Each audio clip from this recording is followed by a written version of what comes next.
ஸ்தலங்களுக்கும் செல்லுகிறார்கள். ஆனால் தெய்வத்தை கண்டறிய முடியவில்லை. ஆனால் நாங்கள் அறிவிக்கிற ஆண்டவராக இயேசு கிறிஸ்து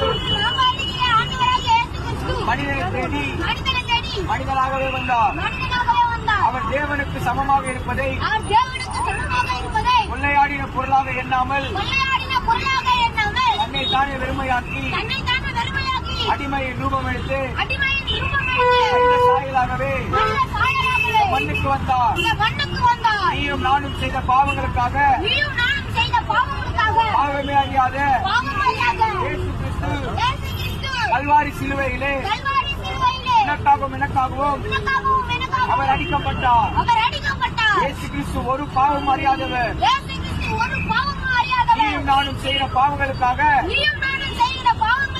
இயேசு கிறிஸ்து நம் பாவங்களை சிலுவையிலே சுமந்தார்.